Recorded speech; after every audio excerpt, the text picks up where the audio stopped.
കിർഗിസ്ഥാനിലെ അതിമനോഹരമായ ഇസിക് കൂൾ തടാകം. ഈ തടാകത്തിൻ്റെ തീരത്തായിരുന്നു ഇന്നലെ രാത്രി എൻ്റെ താമസം.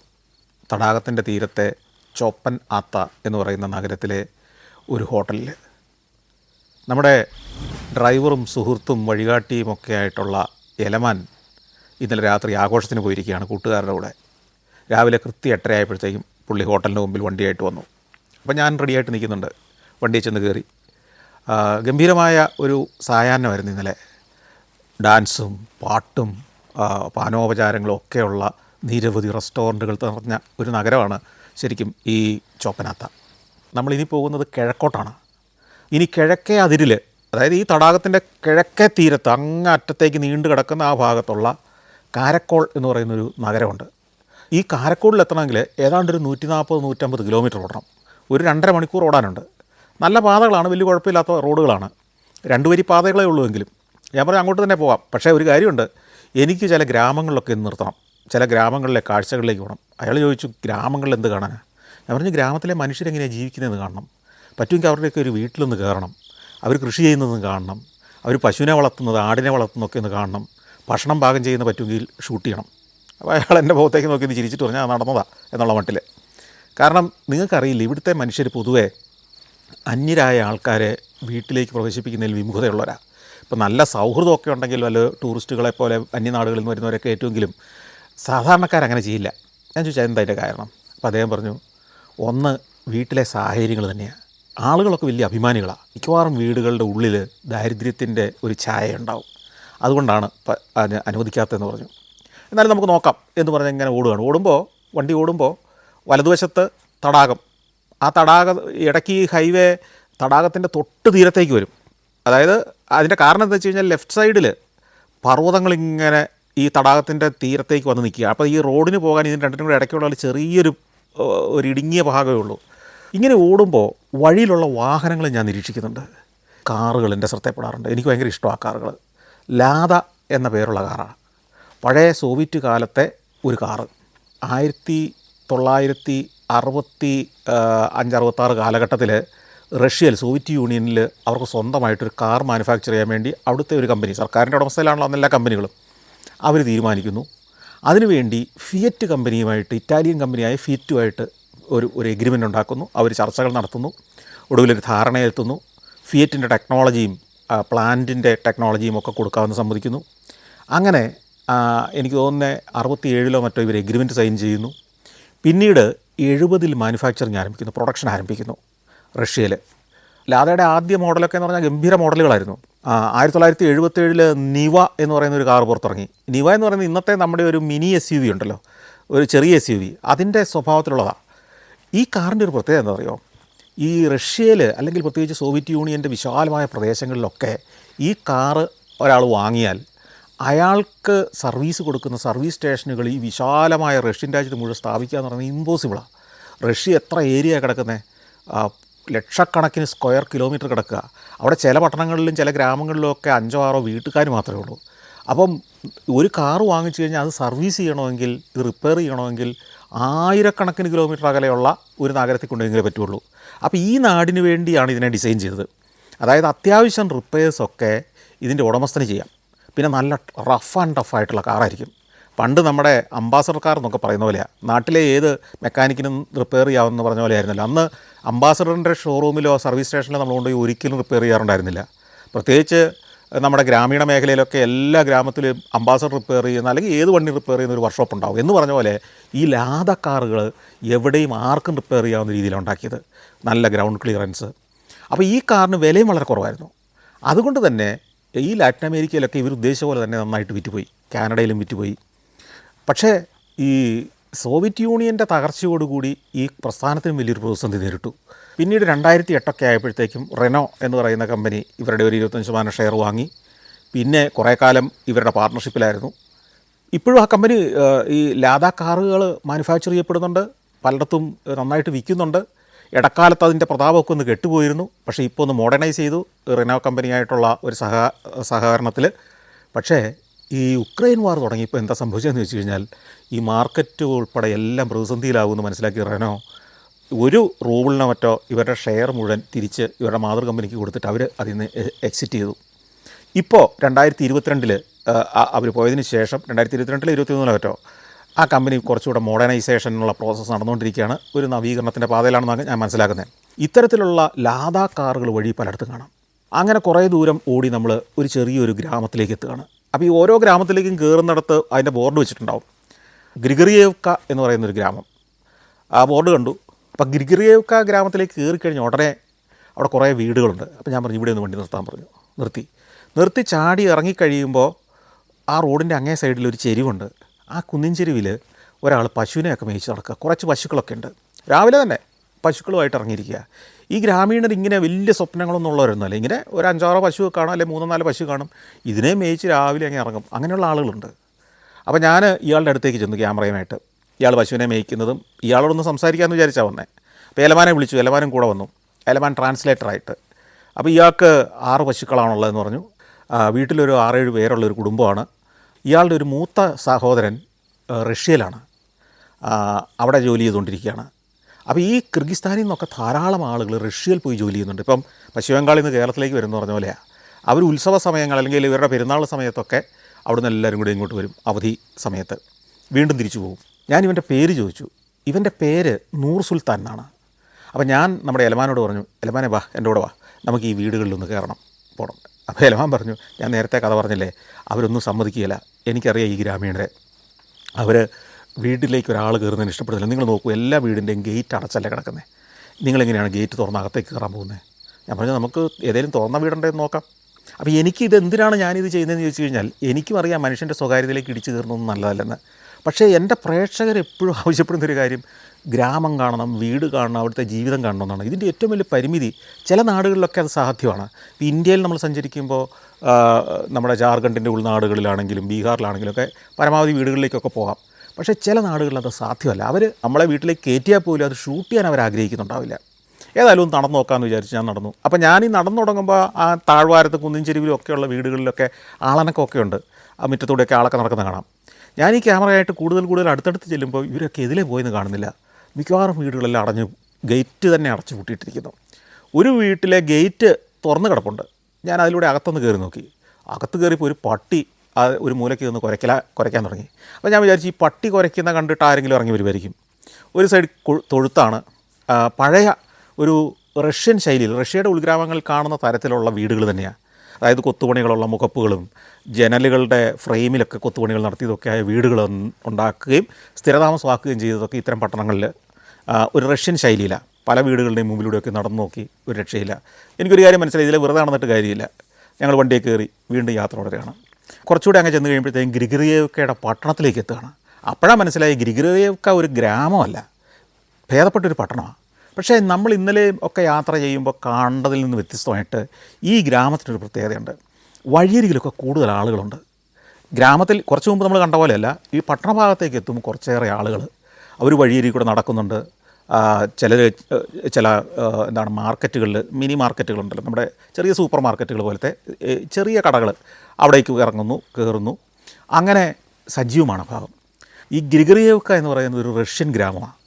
അതായത് നൂറ്റാണ്ടുകളായിട്ട്, ഏതാണ്ട് ഒരു 1.5 നൂറ്റാണ്ടായിട്ട്, അല്ലെങ്കിൽ സോവിയറ്റ് യൂണിയൻ്റെ കാലത്തും ഒക്കെ റഷ്യയിൽ നിന്ന് ഈ ഭാഗത്തേക്ക് ഒത്തിരി റഷ്യൻ വംശജർ കുടിയേറി വന്നിട്ടുണ്ട്.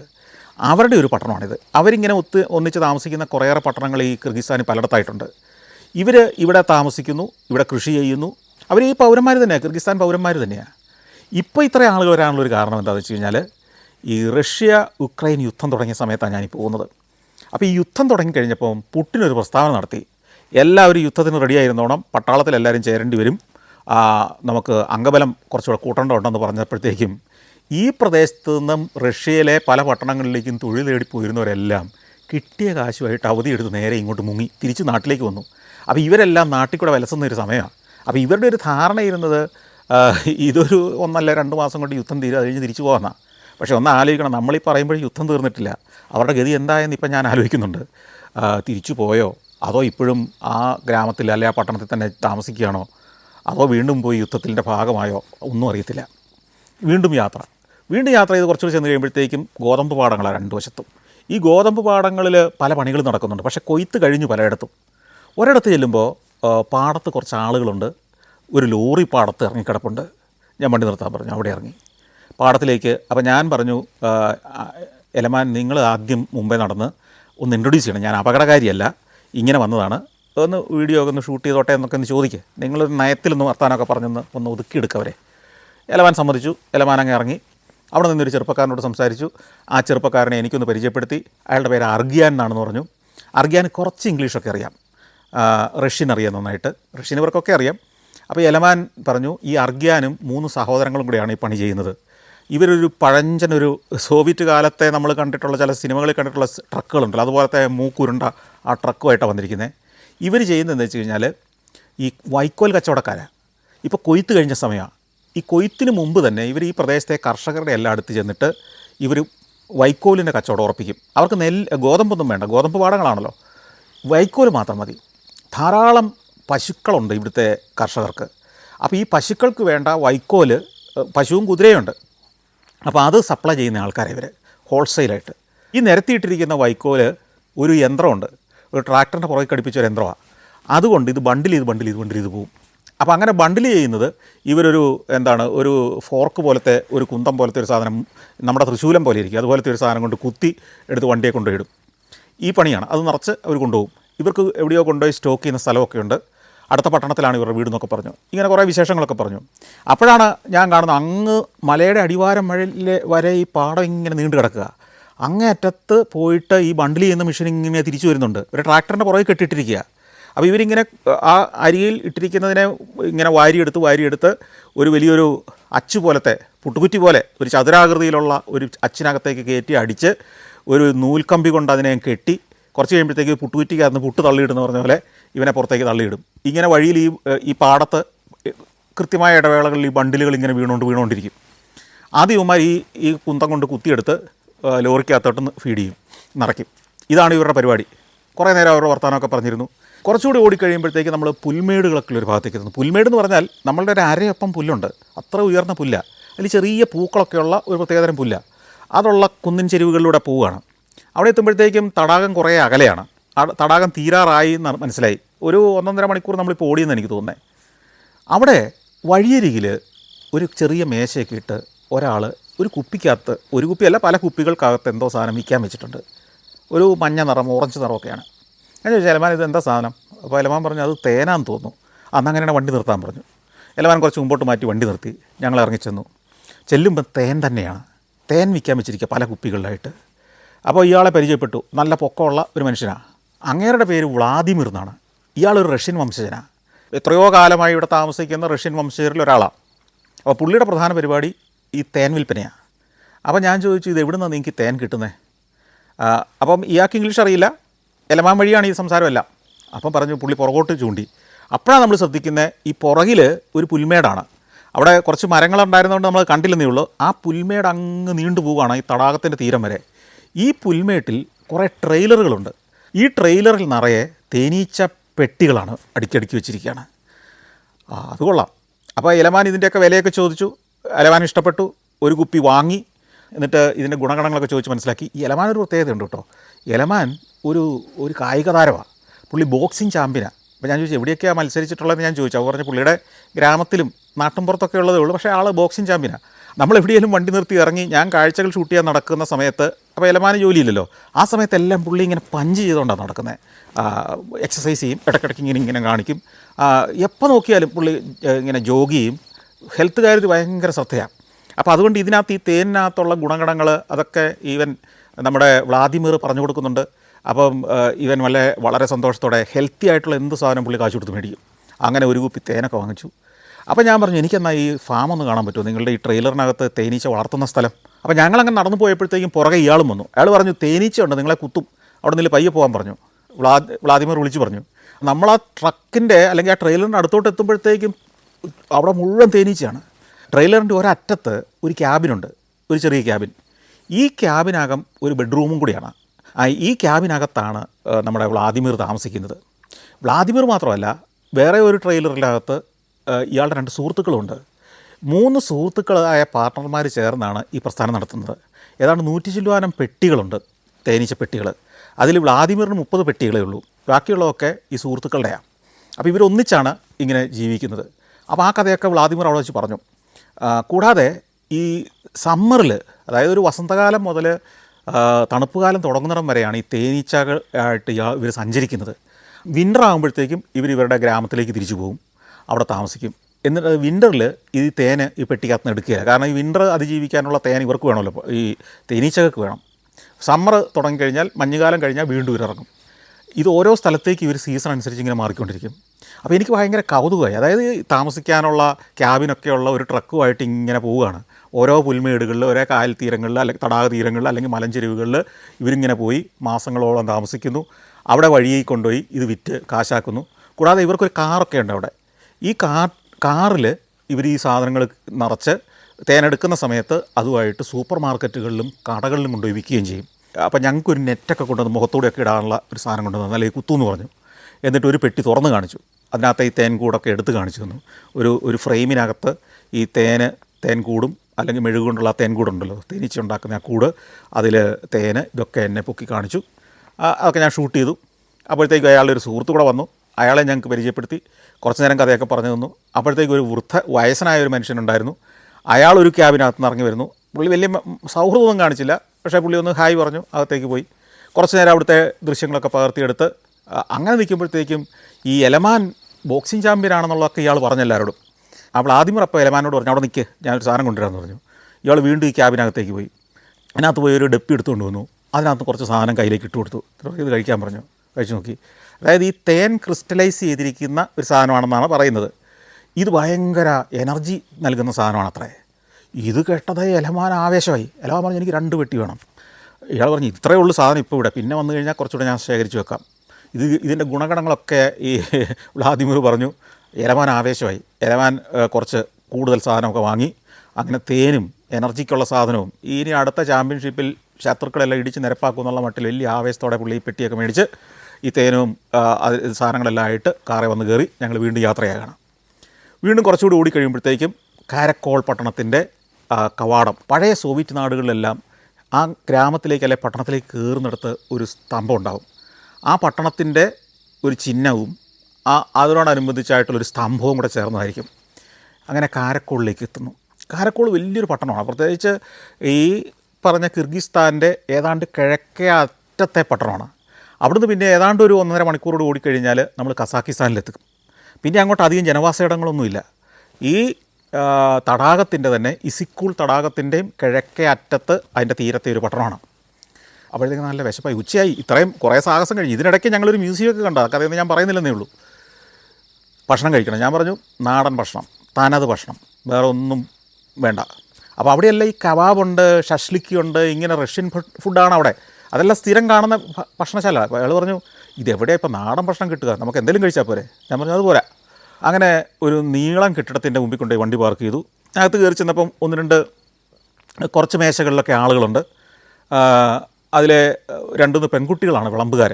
അവർ വന്ന ആചാരപൂർവ്വം വളരെ മര്യാദയോടെ ഞങ്ങളെ കൊണ്ടുപോയി ഒരു മേശയുടെ അപ്പുറത്തും ഇപ്പുറത്തുമായിട്ട് ഇരുത്തി. ഞങ്ങളുടെ തൊട്ടപ്പുറം ഇരിക്കുന്നത് ഒരു ഫാമിലിയാണെന്ന് മനസ്സിലായി. ഒരു കുടുംബാംഗങ്ങൾ എല്ലാവരും കൂടെ വട്ടത്തിരുന്ന് ഭക്ഷണം കഴിക്കുന്നു. ഞങ്ങൾ മെനു കാർഡ് ചോദിച്ചു. അപ്പോൾ അതിനകത്ത് മെനു കാർഡിനകത്ത് കുറേ വിഭവങ്ങളുണ്ട്. ഇതൊന്നും എനിക്ക് മനസ്സിലായിട്ടില്ല, ചിലതിൻ്റെ എല്ലാം പടമുണ്ട്. എന്നിട്ട് ലഖ്മാൻ എന്ന് പറയുന്നൊരു സാധനം ഓർഡർ ചെയ്തു. ഒരു വിഭവമാണ് ലഖ്മാൻ. ഈ ഓർഡർ എടുത്തുകൊണ്ട് പെൺകുട്ടി പോയി. അടുത്തത് വരുന്നത് വലിയൊരു ജഗ്ഗിനകത്ത് കുറേ ചായയായിട്ടാണ്. ചായയും 2 കപ്പുകളുമായിട്ട്. അത് നമുക്ക് യഥേഷ്ടം ഒഴിച്ച് കുടിക്കാം. അത് ഫ്രീ ആണ് അവിടെ. ചായ കുടിച്ചുകൊണ്ടിരിക്കുമ്പോഴത്തേക്ക് ലാഖ്മാൻ എത്തുന്നു. ഈ ലാഖ്മാൻ കൊണ്ടുവന്ന് വെക്കുമ്പോൾ ശരിക്കും പറഞ്ഞാൽ കുറേ പച്ചക്കറികൾ, പിന്നെ നൂഡിൽസ്, അതിനകത്ത് ചെറിയ ചെറിയ കഷ്ണങ്ങളായിട്ട് ബീഫിൻ്റെ അംശം. ലാഖ്മാൻ. ഈ ലാഖ്മാൻ ഈ മധ്യേഷ്യയിൽ പല രാജ്യത്തുണ്ടെന്ന് പിന്നീട് ഞാൻ നാട്ടിൽ വന്ന് അന്വേഷിച്ച് കഴിഞ്ഞപ്പോൾ എനിക്ക് മനസ്സിലായി, ഇവരുടെ മാത്രം ഒരു സാധനമല്ല. നല്ല ഭക്ഷണമായിരുന്നു കേട്ടോ. നല്ല ടേസ്റ്റി ആയിട്ടുള്ള ഫുഡാണ്. അത് കഴിച്ചു. ഞങ്ങൾ അവിടെ നിന്ന് ഇറങ്ങി. കാരക്കോൾ പട്ടണത്തിൽ പല കാഴ്ചകളുണ്ട്. അവിടെ ഒരു നല്ലൊരു മോസ്കുണ്ട്. പുരാതനമായ മോസ്കാണ്. മരം കൊണ്ട് പണിത ഒരു മോസ്ക്. ദുൻഗാൻ മോസ്ക് എന്നാണ് അതിൻ്റെ പേര്. അവിടെ ഒരു ദുൻഗാൻ എന്ന് പറയുന്ന ഒരു സമുദായമുണ്ട്. ദുൻഗാൻ മുസ്ലിംസാണത്. അത് ചൈനയുടെ ഏതോ ഭാഗത്ത് വന്നതാണെന്നാണ് പറയപ്പെടുന്നത്, നൂറ്റാണ്ടുകൾക്ക് മുമ്പ്. അവരുണ്ടാക്കിയൊരു മോസ്കാണ്. അത് കഴിഞ്ഞ് നമ്മൾ പിന്നെ അവിടെ ഒരു ക്രിസ്ത്യൻ പള്ളിയുണ്ട്. റഷ്യൻ ഓർത്തഡോക്സ് സഭയുടെ ഒരു പള്ളി. അതിൻ്റെ അടുത്തേക്ക് പോയി. അതും ഈ പറഞ്ഞ പോലെ തന്നെ നൂറ്റാണ്ടുകളുടെ പഴക്കമുള്ള 1860-കളിൽ പണിതൊരു പള്ളി. ഹോളി ട്രിനിറ്റി കത്തീഡ്രൽ എന്നാണ് അതിൻ്റെ പേര്. ഇത് 1860-കളിൽ ഞാൻ പറഞ്ഞല്ലോ ഇവിടെയൊക്കെ റഷ്യയുടെ അധീനതയിലായി കഴിഞ്ഞപ്പോൾ റഷ്യൻ പട്ടാളക്കാരെ വലിയ സംഖ്യയായിട്ട് ഇങ്ങോട്ട് ഡിപ്ലോയ് ചെയ്തു. അപ്പോൾ റഷ്യൻ പട്ടാളക്കാരും അവരുടെ ഫാമിലിയും ഒക്കെ ആയിട്ട് വന്ന് താമസിക്കുമ്പോൾ അവർക്ക് വേണ്ടി പണിതൊരു പള്ളിയാണ്. ഇങ്ങനെ കുറേ കാഴ്ചകളെല്ലാം കണ്ടതിന് ശേഷം അപ്പോഴത്തേക്ക് സമയം ഉച്ച കഴിഞ്ഞല്ലോ, നമുക്ക് പോകണം ഇനിയും. അങ്ങനെ വീണ്ടും യാത്ര തുടരുകയാണ്, അങ്ങനെ ഓടുകയാണ്. അപ്പോൾ നമ്മളിപ്പോൾ പോകുന്നത് ഈ തടാകത്തിൻ്റെ തെക്കൻ തീരത്തുകൂടിയാണ്. നമ്മൾ തെക്കൻ തീരത്ത് കൂടി പടിഞ്ഞാറോട്ട് പോവുകയാണ്. അങ്ങനെ ഒരു ദർഖാൻ എന്ന് പറയുന്നൊരു ഗ്രാമമൊക്കെ പിന്നിട്ട് ഓടിക്കൊണ്ടിരിക്കുമ്പം എലമാൻ എൻ്റെ അടുത്തൊരു രഹസ്യം പറഞ്ഞു. നിങ്ങൾക്കറിയാമോ, ഈ ഗ്രാമത്തിലാണ് ഞാൻ ജനിച്ചത്. എൻ്റെ മാതാപിതാക്കൾ ഞാൻ സ്കൂളിൽ പഠിക്കുന്ന സമയത്താണ് ബിഷ്കേക്കിലേക്ക് കുടിയേറുന്നത്. അതുവരെ എൻ്റെ ബാല്യകാലമൊക്കെ ഞാൻ ഈ ഗ്രാമത്തിലായിരുന്നു. ഇപ്പോഴും അവധിക്കാലത്ത് ഞാൻ ബന്ധുവീടൊക്കെ സന്ദർശിക്കാൻ വേണ്ടി വരാറുണ്ട് ഇവിടെ. അപ്പോൾ അതൊരു പുതിയ അറിവായി. അപ്പോൾ ഞാൻ പറഞ്ഞു, എന്നാൽ പിന്നെ നമുക്ക് തൻ്റെ വീട്ടിലൊക്കെ ഒന്ന് പോയാലോ? അവിടെയൊന്നും ആരുമില്ല. എനിക്കൊന്ന് പോകണമെന്നുണ്ടായിരുന്നു. പക്ഷേ മുമ്പേ പറഞ്ഞതുപോലെയാണ്, ഇദ്ദേഹം ഈ ഒരു അപകടം മുന്നിൽ കണ്ടിട്ടായിരിക്കണം മറ്റ് ഗ്രാമങ്ങളിലും വീട്ടിൽ കയറാൻ സാധ്യമല്ലെന്നും അവർക്കൊന്നും ഇഷ്ടമല്ലെന്നും എന്നോട് മുൻകൂട്ടി പറഞ്ഞതെന്ന് എനിക്ക് തോന്നി. അതുകൊണ്ട് നിർബന്ധിക്കാൻ പോയില്ല. അപ്പോൾ ഇയാൾ പറഞ്ഞു, ഈ താഴെ കടന്ന ബീച്ചിലൊക്കെയാണ് ഞങ്ങൾ കുട്ടികൾ കളിച്ചുകൊണ്ടിരുന്നത്, അങ്ങോട്ട് വണ്ടി വിടാൻ പറഞ്ഞു. അങ്ങോട്ടുള്ള വഴി മോശമാണ്, എങ്കിലും ബീച്ച് മനോഹരമായ ബീച്ചാണ്. നേരത്തെ പറഞ്ഞ പോലെ തന്നെ തിരയടിച്ച് കയറുന്ന തീരം. അവിടെ ഒരു ഫ്ലോട്ടിംഗ് പ്ലാറ്റ്ഫോമൊക്കെ പണിതിട്ടിട്ടുണ്ട്. അവിടെ ആകപ്പാടെ 2 കമിതാക്കൾ അവിടെ ഇരുന്ന് പ്രേമിക്കുന്നത് കണ്ടു. അവരെ ശല്യപ്പെടുത്തണ്ടെന്ന് വിചാരിച്ച് കുറച്ച് നേരമൊക്കെ അവിടെ ഷൂട്ട് ചെയ്തിട്ട് ഞങ്ങൾ തിരിച്ചിങ്ങ് വന്നപ്പോൾ അവിടെ ഒരു കോഫി ഷോപ്പുണ്ട്. ഈ യുർട്ട് ക്യാമ്പുകൾ 2-3 യുർട്ട് ക്യാമ്പൊക്കെ പണിത് കാപ്പി കുടിക്കാനും ഭക്ഷണം കഴിക്കാനും ഒക്കെ ആയിട്ട് ഒരു സംവിധാനമുണ്ട്. എന്നാൽ ഒരു ചായ കുടിച്ചേക്കാം. ഭക്ഷണം കഴിച്ചിട്ട് ഒരു 2:30-3 മണി കഴിഞ്ഞു, ഒരു ചെറിയ മയക്കമൊക്കെ വരുന്നൊരു സമയമാണല്ലോ. ഒരു ചായ കുടിച്ചിട്ട് പോകാമെന്ന് വിചാരിച്ച് അവിടെ ചെന്ന് ചായ കുടിച്ചു. അപ്പോഴാണ് എലമാൻ പറയുന്നത്, എൻ്റെ ഗ്രാൻഡ് മദറും ഗ്രാൻഡ് ഫാദറും ഈ ഗ്രാമത്തിൽ ജീവിക്കുന്നുണ്ട്, കൂടാതെ എൻ്റെ ഫാദറിൻ്റെ സഹോദരങ്ങൾ ഇവിടെയുണ്ട്. ഞാൻ പറഞ്ഞു, നമുക്ക് ഒന്നവിടം വരെ ഒന്ന് പോയാലോ, ഒന്ന് കണ്ടിട്ടൊരു ഹായ് പറഞ്ഞിട്ട് പോകണ്ടേ? എന്ന് പറഞ്ഞാൽ അത് നേരത്തെയൊക്കെ പറയാതെ പോകുന്നത് ശരിയല്ല. ശരി, നിർബന്ധിച്ചില്ല. അവിടുന്ന് ഇറങ്ങി ഞങ്ങൾ വീണ്ടും യാത്ര ചെയ്ത് പോകുമ്പോൾ അവിടെ വലിയൊരു ഒരു റോക്ക് ഫോർമേഷനുണ്ട്. അതിമനോഹരമായ ലാവയൊഴുകി പരന്നതുപോലത്തെ ഒരു സ്ഥലം. അതൊരു വലിയൊരു കാന്യനാണ്. സ്കാസ്ക കാന്യൻ എന്നാണ് അവിടെ അറിയപ്പെടുന്നത് തന്നെ. ഈ സ്കാസ്ക കാന്യൻ എന്ന് പറയുന്നത് ഒരു പ്രത്യേക രീതിയിൽ എന്തോ ഒരു ലാവ ഒഴുകി പരന്നതുപോലത്തെ ഒരു സ്ഥലമാണ്. ചുവന്ന മണ്ണാണെന്നേ തോന്നുള്ളൂ, പക്ഷേ ചുവന്ന പാറകളാണ്. നമുക്കതിലൂടെ നടന്ന് മുകളിലേക്ക് കയറിപ്പോകാം. അവിടെ പല ഫോർമേഷനുകളിൽ ഈ പ്രകൃതി രൂപം കൊണ്ടിരിക്കുകയാണ്. അങ്ങോട്ട് കയറിപ്പോകാൻ വലിയ ബുദ്ധിമുട്ടാണ്. പലയിടത്തും കയറാൻ പറ്റില്ലെന്നൊക്കെ ഞാൻ വിചാരിച്ചു. കുറേ ടൂറിസ്റ്റുകളുണ്ട്, അവരൊക്കെ സാഹസികമായിട്ട് നടന്ന് കയറുന്നുണ്ട്. ചിലർ പാതി വഴി കയറുന്നു, ചിലർ മുഴുവൻ കയറുന്നു. ഞാൻ ഏതായാലും കയറാൻ തീരുമാനിച്ചു. അങ്ങനെ ക്യാമറയായിട്ട് വലിഞ്ഞ് കയറി ഏറ്റവും ടോപ്പ് വരെ എത്തി. പക്ഷേ ചിലയിടത്ത് തെന്നി വീഴും, നമ്മൾ ഈ തെന്നിപ്പോവും, അതുപോലെയാണ് കിടക്കുന്നത്. അതിൻ്റെ മുകളിൽ നിന്നുള്ള കാഴ്ചയൊക്കെ അതിമനോഹരമായിരുന്നു. തിരിച്ചിറങ്ങി വന്നു, വീണ്ടും കാറിൽ കയറി ഓടുകയാണ്. വീണ്ടും ഓടി. ഇടയ്ക്കിടയ്ക്കെല്ലാം ഞങ്ങൾ നിർത്തുന്നുണ്ട്. ചില ഗ്രാമങ്ങളിൽ വണ്ടി നിർത്തുമ്പോൾ അവിടെ വഴിയരികിൽ പല സാധനങ്ങളും വിൽക്കാൻ വെച്ചിട്ടുണ്ട്. പഴങ്ങൾ, ആപ്രിക്കോട്ട് പഴങ്ങൾ, ചെറിപ്പഴങ്ങളൊക്കെ വിൽക്കും. ഞങ്ങൾ കുറേശ്ശെ ഇതൊക്കെ മേടിക്കും. അതുപോലെ ഒരു സ്ഥലത്ത് ഉണക്കമീനാണ് വിൽക്കുന്നത്. ഈ തടാകത്തിൽ നിന്ന് പിടിക്കുന്ന മീനിനെ ഉണക്കി ഇങ്ങനെ വെച്ചിട്ടുണ്ട്. എലമാൻ പോയി ഒരു മീൻ മത്തി പോലത്തെ ഒരു മീൻ മേടിച്ച് പ്ലാസ്റ്റിക് കൂട്ടിലൊക്കെ പൊതിഞ്ഞുകൊണ്ട് വന്നു. ഞാൻ ചോദിച്ചു, ഈ ഒരു മീൻ എന്തിനാണ്? അവിടുന്ന് പോയി ഇത്രയും കഴിഞ്ഞപ്പോഴത്തേക്ക് നേരം ഒരു 4:30 ഒക്കെ കഴിഞ്ഞു. ഇനി കുറച്ച് ദൂരം കൂടെ ഓടിക്കഴിഞ്ഞാൽ നമ്മൾ ഇന്ന് താമസിക്കാൻ പ്ലാനിട്ടിരിക്കുന്ന സ്ഥലത്തെത്തും. അതൊരു ഗസ്റ്റ് ഹൗസാണ്.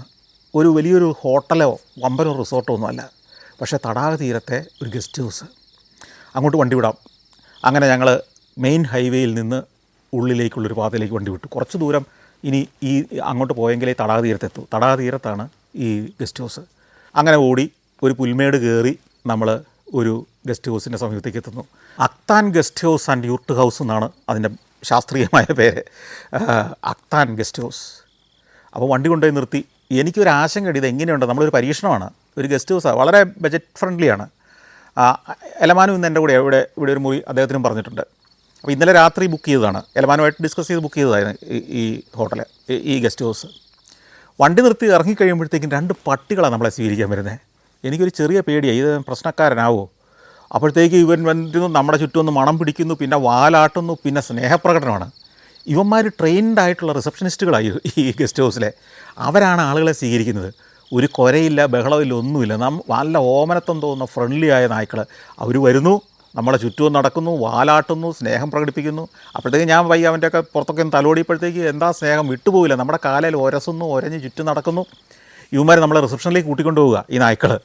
അപ്പോഴത്തേക്കും ഒരു സ്ത്രീ ഇറങ്ങി വരുന്നു.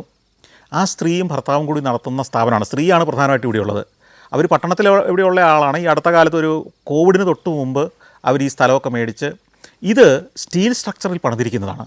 അതൊരു വിചിത്രമായ രീതിയിലാണ് പണിതിരിക്കുന്നത്. അല്ലാതെ നമ്മുടെ കൺവെൻഷണൽ രീതിയിലുള്ളൊരു കെട്ടിടവേ അല്ല.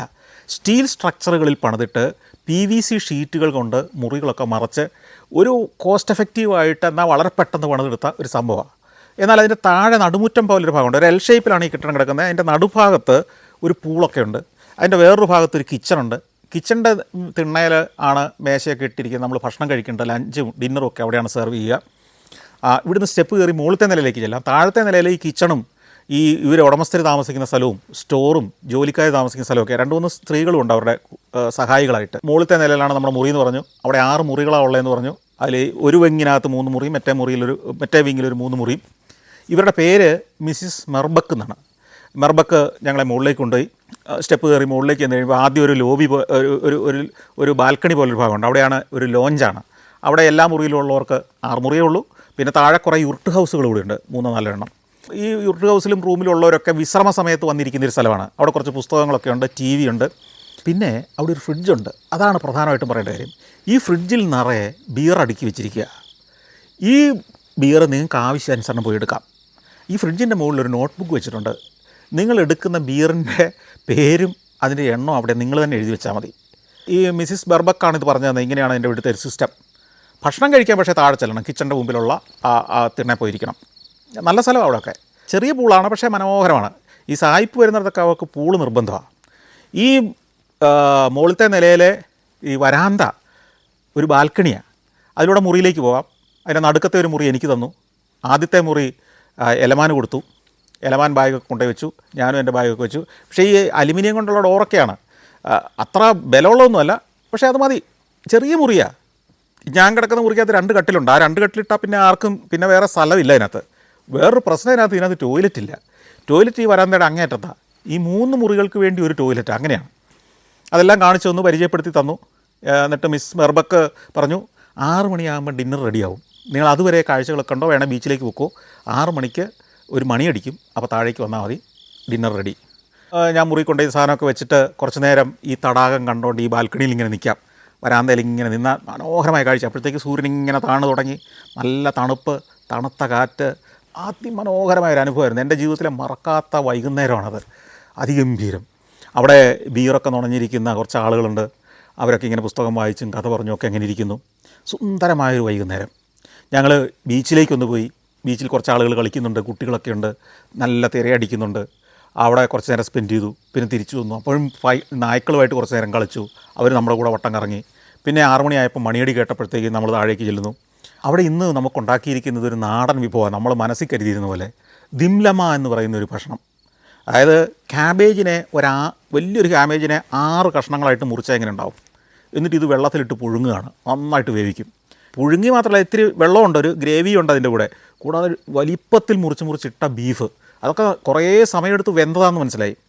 ഇതിങ്ങനെ ഓരോ കഷ്ണം എടുത്ത് നമ്മുടെ പ്ലേറ്റിലേക്ക് വെച്ചു. ഈ ചാറും ഈ കാബേജിൻ്റെ വലിയൊരു കഷ്ണവും ഈ ക്യാരറ്റിൻ്റെ വലിയ കഷ്ണവും പിന്നെ ഈ പറഞ്ഞ കുറച്ച് ഉള്ളിയും തക്കാളിയും മാംസങ്ങളും എല്ലാം കൂടെ വെച്ചു. ഞാനിതിങ്ങനെ മുറിച്ച് പയ്യെ കഴിച്ചു നോക്കി. അസാധ്യ taste.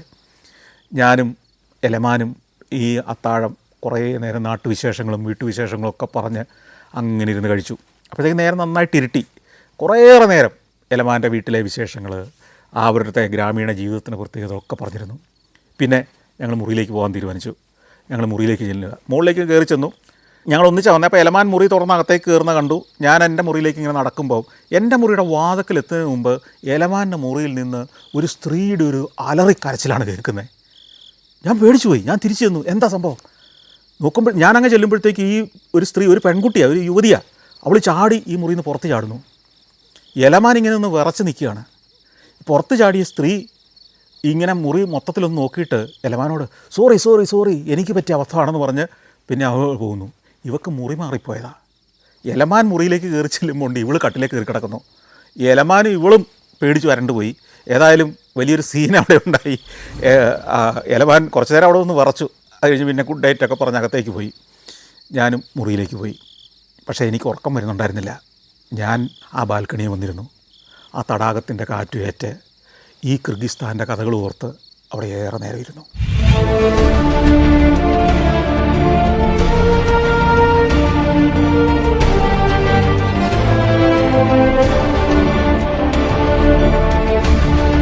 Alaska, Romania, Austria, Slovakia, Phuket 5 രാജ്യങ്ങളിൽ നിന്നുള്ള അപൂർവ സുന്ദരമായ അനേകം കാഴ്ചകൾ. ഫുൾ HD-യിലുള്ള ഈ അപൂർവ ദൃശ്യയാത്രാ വിവരണ ശേഖരം സ്വന്തമാക്കാൻ 9995 444 222 എന്ന നമ്പറിലേക്ക് സഞ്ചാരം എന്ന് SMS ചെയ്യൂ.